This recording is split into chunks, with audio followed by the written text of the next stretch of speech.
down by the river looking for otters, and they're here. I can see one in the water. I've got the binoculars on them. It's fantastic. It's just gone up the other side of the bank.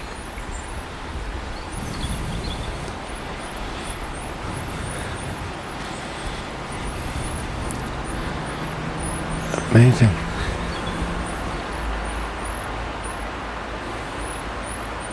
Let's see if we can get a little bit closer.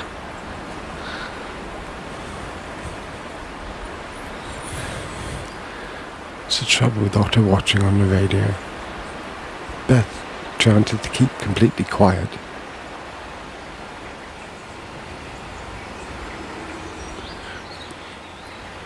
Dawn's just rising over this reach of the river, and the leaves have been falling over the past few days, and the whole of the ground is carpeted with a orangey, reddy, browny, yellowy stained glass on the ground effect carpet.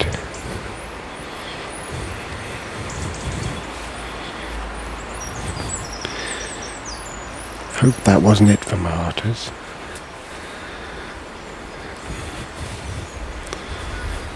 But that really was perhaps the best chance we'll have.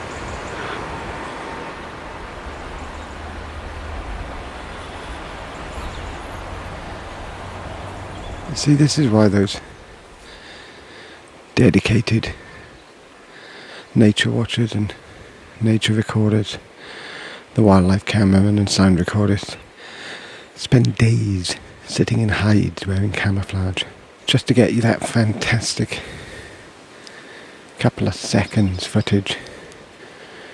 If on the other hand you haven't got days to sit in a hide because you have other ways, things you've got to do and families and stuff like that, you just set your alarm early and hope for the best.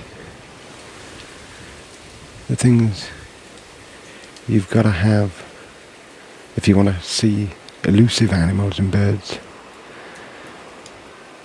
dedication, which I haven't got; luck, which we had a bit of today; and super sharp eyes, which I also haven't got. But talking about eyes, it's tempting to say that everything about having a visual impairment is negative and bad, and most people think of disabilities and negatives.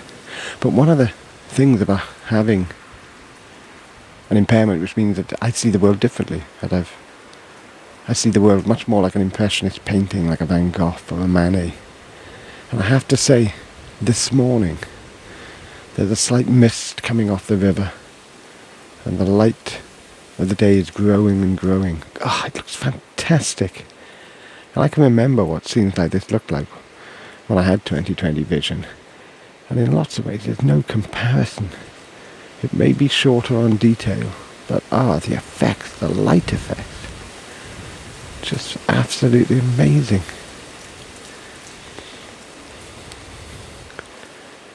On the other hand, when it comes to picking out an elusive brown animal in a wavy browny green reed bed,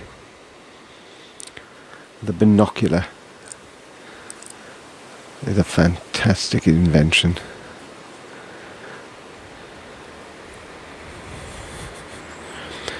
Just moving a bit further downstream. Yeah, it's cold, isn't it? Yeah. My eyes are streaming. I can't see anything crying too much. We've got out the grey light of dawn now. We've got that sort of pinky light you get when the sun's about to come up. Although I don't know whether we're going to see the sun today, because there's an awful lot of cloud over. And it has to be said, one of the good things about this morning is that we've got the place entirely to ourselves. And the reason for that is, it's freezing. I think any minute now The sounds of the countryside are going to be overtaken by the sounds of our teeth chattering. We're sat in the most incredible porch in Rhayader. We're at the side of home furnishings, just below the bridge over the Wye that separates Rhayader from Cardiff, and it's the most amazing porch because we're hanging out right over the river as it rushes past us, right next to where the salmon ladders are. And I'm here with Vic and Anne Lloyd, who not only live by the river and have lived by the river, but make a living on the river. We don't make our living from the river anymore, but we do enjoy the view from this porch. The building where my shop is has been in my family's ownership for the last 60 years, but an Edward Marston, I think it was, lived in the cottage which was here before. My great-grandmother was Marston, and this would have been her brother. So our family have lived here by the river for at least 120 years, 30 perhaps. One of the things I've been looking for is trying to get a good view of an otter. Well, when we lived in the flats here, the otters would come up in the evening and you'd hear them to start, barking. And of course we'd quietly go and sit in the windows and watch them coming up over the steps and playing. They'd play on the salmon ladders, they'd go down on the salmon ladders lying on their backs with their paws in the air going down over the ladders. And we used to wake our daughters up to come and see them, because it's something most people never see in their life. But after a while, after a couple of occasions when they'd seen these otters, they'd say, "No, Mummy, I want to sleep." They didn't want to see the otters anymore. It's funny you say that, because when I was a teenager and coming up to Mid Wales but not to Rhayader, I spent half my life trying to see otters. I got up, I stayed up all night with red lamps and all the rest of it, and I saw otter slides and otter footprints and spaint, but never an otter. Yeah. And the first wild otter I saw was, I'd been in the Cornhill when I lived over in Grove Cottage, and about 10 o'clock at night I was coming home and I stopped to look over to the salmon ladder, and there was this dog otter right where you're talking about. Yeah. And I was all on my own, I jumped up and down.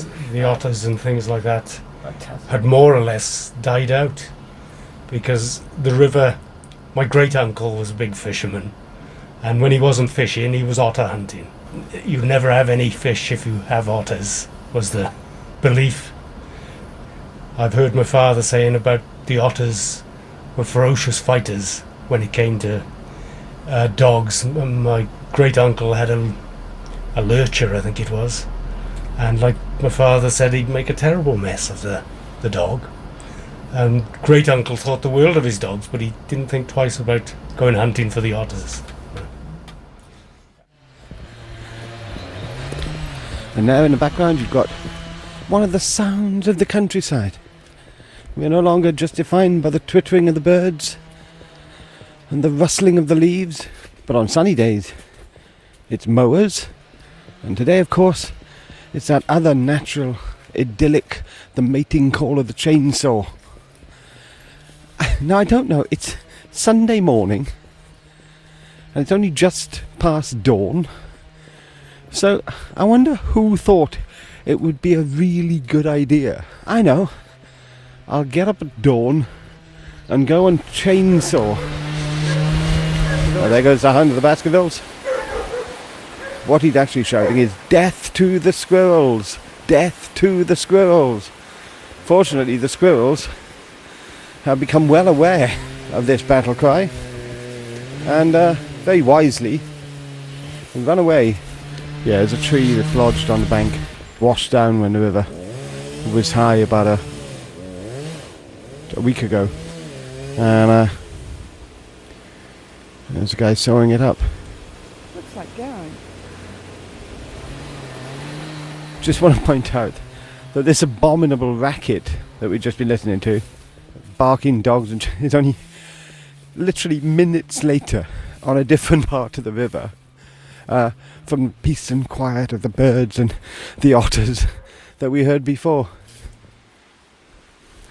I've just realised the person wielding the chainsaw is my next door neighbour. He's got mitigating circumstances. He's got a very young son. I remember when Morgan was young, all about getting up very early in the morning. So he's been waking the good folk of Rhayader up with his chainsaw, and we've been waking the good folk of Rhayader up this lovely autumn Sunday morning with our barky dog. So we are the noisy neighbours. Oh.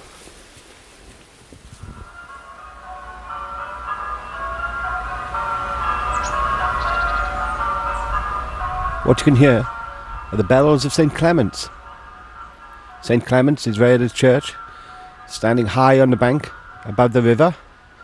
Originally, of course, it was the chapel of Rhayader Castle, Lord Rhys's chapel. But now it's the local church. And I know what you're thinking. You're thinking of visions of bell ringers working in unison, letting the ropes slip through their hands up, each one producing the note of one bell, and together they're making that fantastic sound. Well, it'd be nice, wouldn't it? But actually they're electric like so many others. I know they're electric because sometimes Vicar Peter, our local vicar, serenades us not with the lovely sound of the bells. They sound good though, don't they? But with music, gospel music or classical music, for Bach, all sorts. Because that's the way he is. But he is a very individual vicar.